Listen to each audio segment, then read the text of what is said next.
Hi, everybody. Thanks for joining me again. For those of you who might be tuning in for the first time, my name is John Solano. I've been a counselor and therapist since 1987, and of course, have worn many hats. But what I'm most known for, I guess you could say, in the last 15 to 20 years, uh, is developing, I guess you could say, kind of ways of seeing and applications for seeing more clearly and working with what many people are now seeing as this tidal wave of entitlement that seems to have permeated our country, our collective national psyche. Um, and yes, in 1993, I developed what was known as the empowerment philosophy, and from there, developed an application or an approach called the integrity approach. It just seemed the right time, the right place in history.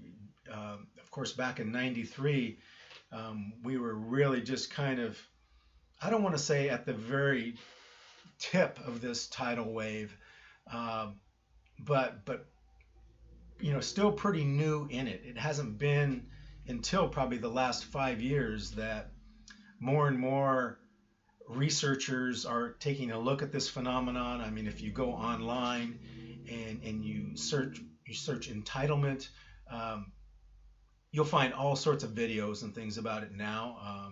If you're a Dr. Phil fan like I am, he talks a lot about it now, and it's just been in the last couple of years. Many of his episodes, he's dealing with both children, teenagers, and adults who have been raised in this phenomena of entitlement. And so I've dedicated my life to that and have gotten some pretty good results in a lot of different areas and personal counseling, marital counseling, family counseling, addictions counseling, delivering life skills groups to young people. I was one of the main contributors to the very successful Baristas Youth Skills Link program offered through Pacific Community Resource Society, the federal government in Canada, and Starbucks, of course. And as most of us know, since that time, Starbucks has made a huge commitment to employing um, three major um, populations, if you will: youth, um, military veterans, and new immigrants to the country. And this application can be so helpful in all those different categories. And I'll tell you why in just a little bit. But, again, I am responding to this, I guess you could say, tremendous cry, this tremendous groan of agony regarding this whole entitlement phenomena. And I want to share with you some of or introduce you to some of the thoughts that I've had on this and begin to set the framework for this. As we speak, if you will, I am preparing to give a presentation tonight, as I do every week, in the Vancouver area of Vancouver, British Columbia. Um, and certainly am prepared to do this all over the Pacific Northwest and across the country. But I do this parent leadership group every Tuesday night, and I'm preparing for them as I do every week, and they have been, if you will, training in this approach for many years. So what I want to introduce to you today is the framework, some of the foundation for what I call the Indulgence Triangle. I've developed this many years ago, have been perfecting it and using it in counseling, group counseling, etc. It just is, it's a map, if you will. It creates massive insight to help people see more deeply into some of what's going on in their life and different challenges and into this the impact that this entitlement phenomena is having on all of us. So to really kind of explain this, we have to start with um, I guess you could say, the nature of who we are as human beings, the nature of who we are as infants. When we look at the idea of entitlement, what we're going to call false entitlement, there's true entitlement and false entitlement. And you got to be able to see which is which. One has integrity, one does not. But just to say, the nature of who we are as infants and as human beings is narcissistic and egocentric. If we were to refer to an adult as infantile, we would be referring to those two traits specifically. Now, have you noticed, probably in about the last 5, 6, 7 years, there's been a heightened interest in narcissism in North America? You see more people referring to it. You see ads popping up in social media. You see tests, that again are showing up in social media, etc. Are you living with a narcissist? Are you dating a narcissist? How do you know who's a narcissist, who's not? Is your boss a narcissist? There is just an incredible infatuation right now, interest in narcissism, which I think is right on point with where we are right now in dealing with the entitlement phenomenon. What I want to make clear right now is that what oftentimes people see as narcissism is not. What they're seeing are narcissistic features that come out of an entitlement mentality. If I can put it that way. But just to say that who we are in our nature as human beings is narcissistic and egocentric. What does that mean? It means that we think we're pretty darn special. That's what narcissism is. And egocentric means we think the world should revolve around us. Now, when we have those two things going on at the same time, we also have grandiosity, which pretty much we think we're God. We're all powerful, all knowing, can't be told anything, arrogant, etc. All those features can be present. That's what we mean when people are infantile. That's the core of who we are as human beings. Now, what do we do with that? Well, woven in to who we are as human beings, there's this thing called growing up. There's this thing called discipline. So let's kind of connect all those, because we know that that all infants have to grow up. Well, what does it mean to grow upward? It means to move from a horizontal position, literally, physically, but also psychologically, into a vertical position. You have to grow upward. I like to think of a triangle like this, where we start at the bottom here and we're growing upward. As you notice with the triangle, the more grown up you get, the narrower the triangle gets. Now, in my groups, I divide that triangle into 3 phases. Ultimately a 4th, but 3. We'll call it the consciousness, unconscious, or subconscious and unconscious mind. And we're growing up and through those stages, if you will. And every stage has with it what some people would call an initiation, or a threshold, or a developmental phase that we move through. So for instance, part of being infantile, we would say that an infant, in order to self-regulate and self-soothe, they need to attach to things. That's attachment theory. They need to attach to adults, etc. And they also attach to things. Why? Because the infant is concerned with things. It's concerned with itself. It's an I-me position. The infant is concerned with its own physical survival, so has to attach to things. And we surround the infant with many things.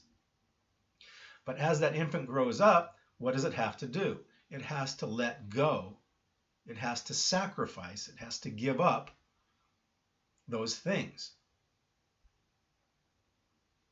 So growing up, and the discipline of growing up and raising kids up, is really a discipline of self-sacrifice.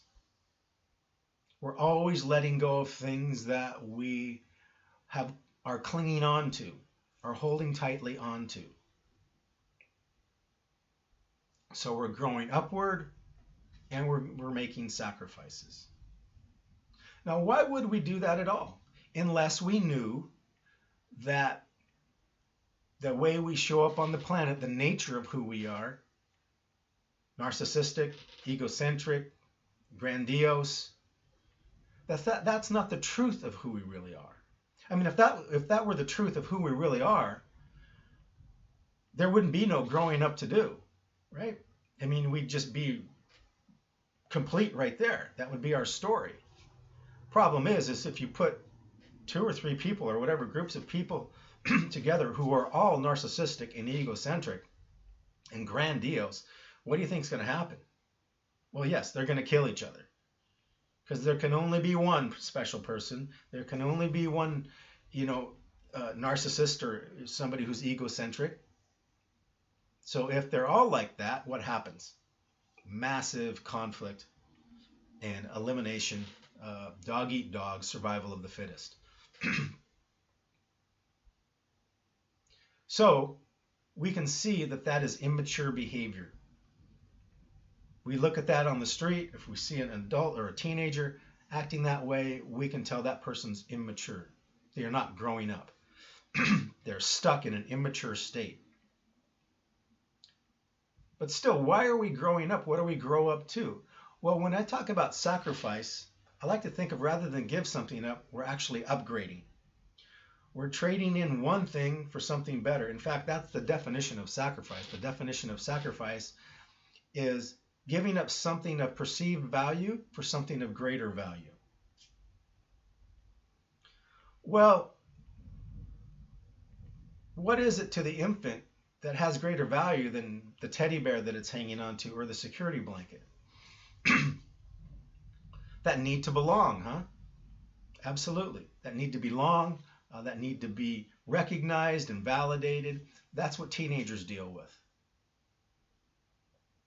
So this is where teenagers are willing to put themselves, their own physical body, at risk in order to belong somewhere, to be validated by their peer group.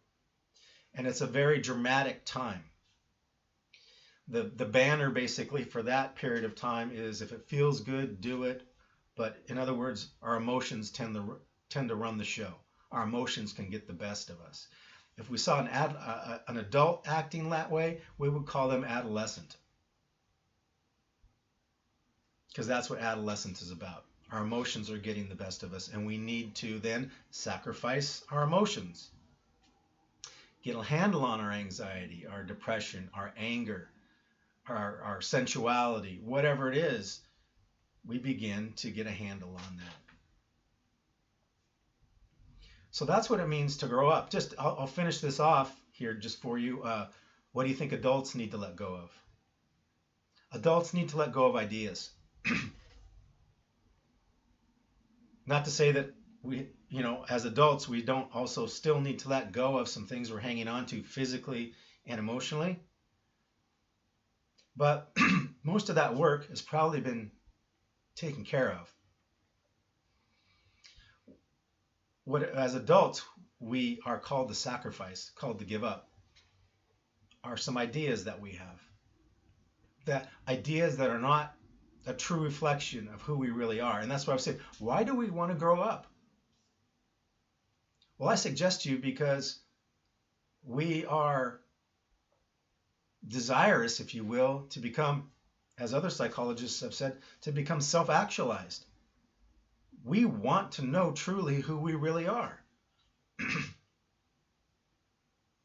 I mean, for instance, why do people challenge themselves to climb mountains and do, triathlons? Excuse me. Because it causes you to make sacrifices. It causes us to give things up. Why? Because we want to have an encounter with the best part of ourselves, with the truest part of ourselves. And what part of ourselves is that? Well, we'll call that our inscription, the truth of who we really are. We want to know who we really are. And who we really are, believe me, is really not even close to who we are in our false identity as narcissists or being egocentric or grandiose. I mean, we know that when we see somebody stuck in those areas, we know, I mean, that's what's disturbing to us, is that we know this is not truly who this person is. They are out of their mind. They are not in their right mind. Something has gone sideways. So let me tell you a little bit about the Indulgence Triangle then. So if you think about it, if somebody is narcissistic and grandiose, one of the things that would really be showing up on their list, their wish list, is to get everything immediately. They would never want to wait. So instant gratification, no matter what, would be very important to them. So what I want you to think about as well is think about, again, there's two of these that exist within the psyche. Think about what we call the golden child. So we know the existence of the golden child as human beings because when, and this is mythologic, if you will, mythologically speaking, archetypally speaking, when two human beings come together and make love and have conception or conceiving a child, our minds immediately become expectant. Well, what are we expecting? Well, whatever it is we're expecting must be so awesome that before the child is even born, we're partying and we're preparing and we're buying gifts, etc., because we are expecting something magnificent to show up on the scene, aren't we? This is what it means to be an expectant parent or expectant family, an expectant neighborhood or community. We're expecting something awesome to show up on the scene. What do we refer to our children as when they're born? What are we expecting, in other words? We're expecting a bundle of joy. We're expecting a prince or a princess. We're expecting a jewel. We're expecting a blessing. We're expecting innocence and purity. Yeah, absolutely. You begin to, we're expecting a miracle. So what you begin to see there, attached to this narcissism and this egocentricity, is this archetypal mythology around the golden child, that what we're expecting is nothing short of the Messiah. That's kind of psychologically what comes with it, and that's what psychologically is in the narcissist and somebody who's egocentric. So imagine somebody like that showing up on the scene. Imagine somebody like that showing up in your home. And they're expecting you to clap and to party and to bow down to them and to serve them, without question. But you're a human being. Imagine that somehow you didn't meet their expectation. That narcissist, that person who's egocentric, that person who's infantile, that immature golden child will feel highly offended because it feels completely entitled to everything. So when we as human beings don't show up in the way that the golden child expects, it is highly offended. It can also be highly disturbed, highly hurt. It feels violated. It feels betrayed. So this is where the Indulgence Triangle starts out. It tells a story, if you will, about who we are at our very core and how we come to the planet, if you will, how we come to be born into families that often are disappointing. And we can call that disappointment a trauma. Now that disappointment can be being neglected or being abused. But regardless of the hand of cards that we get, you see, the immature golden child, that infantile golden child, is always disappointed. It's always going to feel that its needs did not get met. And two things arise from that. It's going to feel victimized while at the same time feeling offended, because it feels entitled to get its needs met. It feels entitled for people to be there in a certain way for it. Now you got to remember that the golden child is already quite well endowed, blessed. It has many gifts. But now you can imagine that, first of all, if you felt hurt, if the immature golden child feels hurt by somebody, what is it going to do? It's going to set up defenses. Literally fences and barriers. It's going to contract. That's what we do when we feel hurt. We contract. That is the normal response to feeling hurt, feeling traumatized. We contract. Now imagine for a moment that somebody burglarized your home and took some precious items. You would feel violated. You would feel scared, confused. What would you do first? You might change the locks. You might put some bars on the doors. You might put up some security cameras. You'd set up some defenses. But then kind of after the smoke cleared, how would you feel? Wouldn't you be angry? Wouldn't there be some part of you that wants justice? And remember, this is the kind of justice coming from a narcissist or somebody who's egocentric. So we're not talking about justice through the courts. We're talking about street justice. We're talking about being the vigilante. I mean, I've asked this question many adults, and they, to their credit, they're very honest and say, if something precious was taken from me, from my home, and I felt violated, and yeah, I would set up those defenses. But then after that, I would be angry and I would want justice. In fact, I would want revenge. I wouldn't want just justice. I wouldn't want that person to pay. I would want them to feel the suffering and the anguish and the fear that I felt, and more. This is what the entitlement dynamic sets up. That core feeling of narcissism, and with that, entitlement.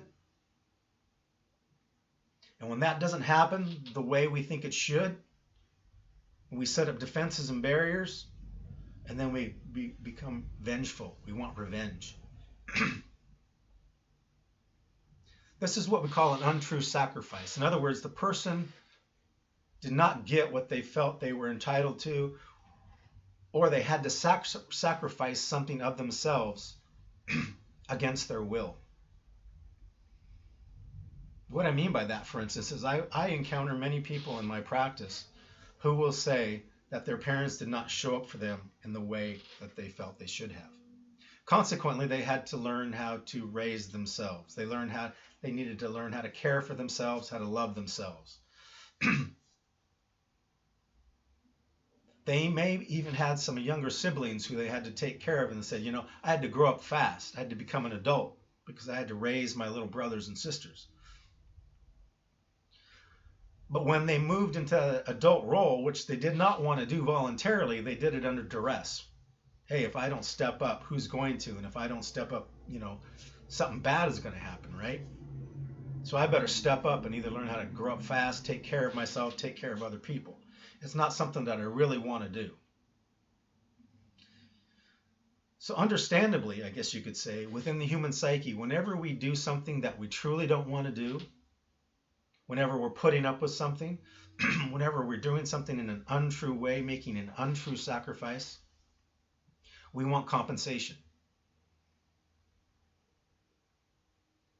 So for instance, when little Sally is caring for her siblings and has to step up into an adult role, but she's only 5 or 6 or 7 or 8,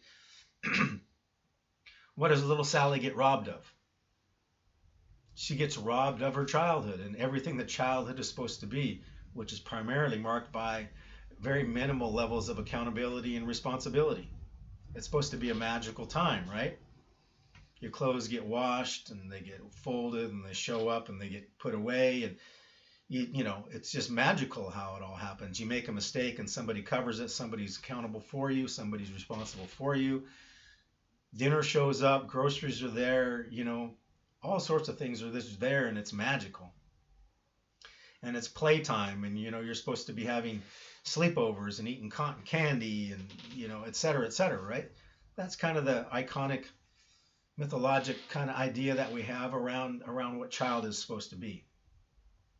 If little Sally was robbed of all that at 7 years of age, and she's putting up with all this crap, if you will, because the adults didn't show up for her in her life, guess what's going to happen when little Sally turns 13 and now her siblings are old enough to take care of themselves like she did?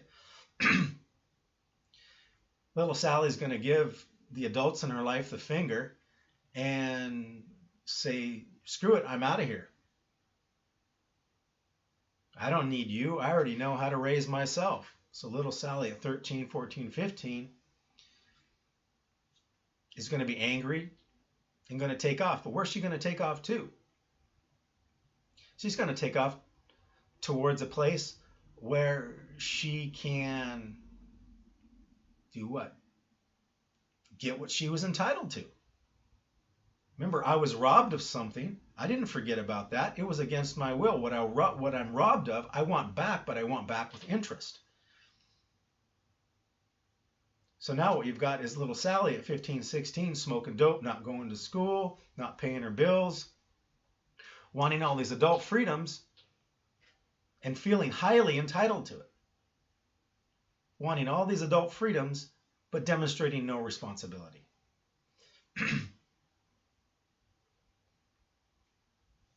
That's essentially what the entitlement dynamic says, the indulgence triangle.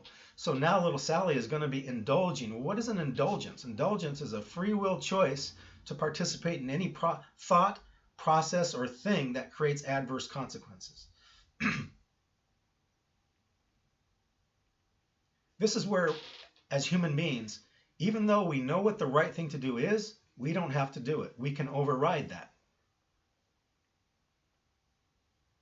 So yeah, little Sally knows that not going to school and smoking dope is not the right thing to do. But how does she rationalize it? How does she make that okay?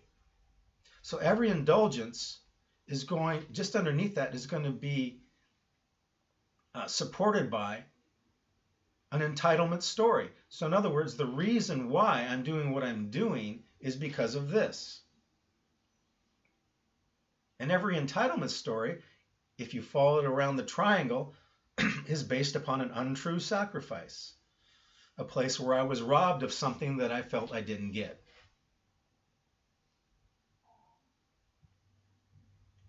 So with someone who's not grown up and still very much in their infantile nature of narcissism and egocentricity, it doesn't take much to disappoint them or to, if you will, traumatize them.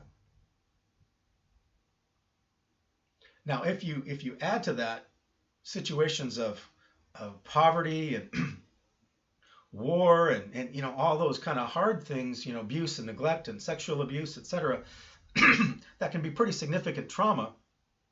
What you're going to see is magnified levels of entitlement. Now the question is, or becomes, what can we do about it? Well, none of this is new. This is the nature of who we are. I mean, if you look at stories throughout history, this is what we've dealt with. This is what people wrestle with today in terms of their personal indulgences. I mean, how many of us are involved in thoughts, processes, or things that we know we shouldn't be involved with, yet we do it? This is why I say this is deeply woven into the human psyche.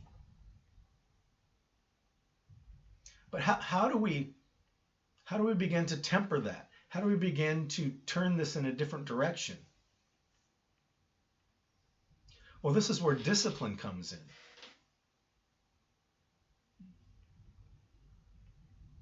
Well, we have to know a little bit about what discipline is then in order to administer discipline properly. Most people don't know what discipline is. Discipline is related to the word disciple. It means to be a student. If I am a disciplinarian as a father, it doesn't mean that I am the truth. It means I'm still a student of the truth. Think of it more like this, that I'm a student and I'm in 12th grade, and my son has just come to the school as an 8th grader. We are both under the same rules. We are both under the same, expectations. We're both under the same code of conduct. I, as a parent, as the father, am not that code of conduct. I am under it, just like my son. But if we both show up for school late, who do you think is going to carry the most levels of accountability and responsibility, the greatest levels, the lion's share? It's going to be me. The older I get doesn't make me exempt from what is true. It makes me more bound by what is true. Now, a mature person can appreciate that. An immature person cannot. So what discipline means, as a disciplinarian, what I'm going to do is invite my son into a path of learning, a path of knowing the truth. I'm not going to invite him into what I think is true. I'm going to invite him into something bigger than the both of us.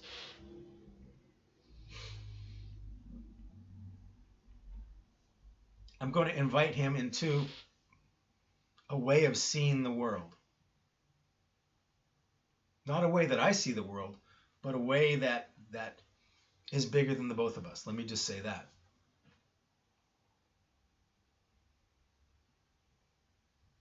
Now, I want to leave this right here today because I wanted to just focus primarily on introducing you into the Indulgence Triangle.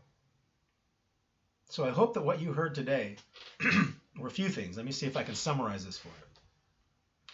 Who we are at our core is narcissistic, egocentric, and we're grandiose. We think the world revolves around us. We think we're pretty darn special. And we're pretty godlike. And we come to the world and to our families with this mindset, this expectation. Therefore, we're pretty easy to disappoint. Even more so if we experience real trauma, if you will, abuse, neglect, sexual abuse, etc. If we're real narcissists and we're really egocentric, we think people should treat us pretty darn special. Be there for us at our beck and call.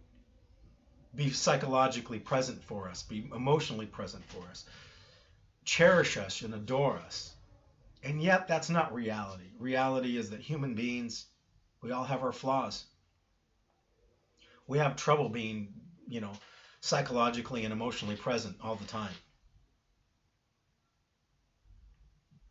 Our hearts aren't always completely open and completely capable of giving unconditional love and being completely adoring and nurturing.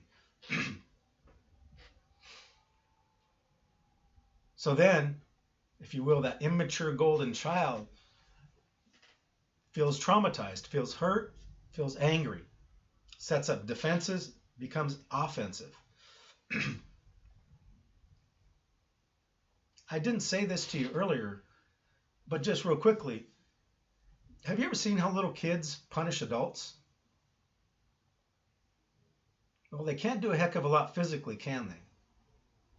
Can't do anything financially, can't do anything except for this. They can withhold their love and affection. Or they can hurt themselves. They can throw themselves on the ground and hurt themselves and hit their head, which of course makes the parents feel terrible and guilty. They can withhold, gestures of affection. They can ignore you. They can not touch you or hug you. They can refuse to eat food. They can even refuse to breathe.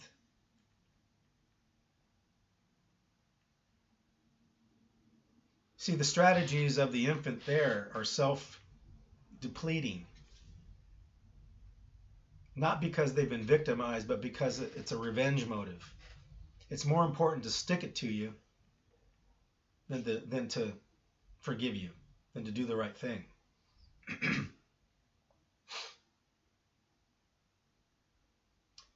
And yet the story told is that the reason I am the way that I am, the reason I indulge on the other side of the triangle, is because I lack something. The reason I do it is because I lack confidence, because I lack motivation, because I lack the capacity for love and forgiveness. None of that is true. It's just all withheld. But again, what you'll begin to see on the other side of the triangle is somebody who's highly indulgent, doing things that are representative of what they felt robbed of. Now, this is all very more intricate than I'm able to explain to you, and I really hope to be able to or let me just say that I really hope that you're interested and that you might think about inviting me to your agency, into your company, to your team meeting, whatever it is, and I'd be happy to explain this further. I've given many Pro D days and presentations on this and spoken in conferences. There's many really cool, intricate pieces to it that are really worth knowing. But today was an introduction to this piece of what has been called the Indulgence Triangle. So I hope you got something out of it. I hope there was something intriguing in it for you. And if you want to know more, go to my LinkedIn page or shoot me an email or what have you, and give me a message, and I'll get back to you. And like I said, I would love to come and explain more. So thank you for listening, and have a good day.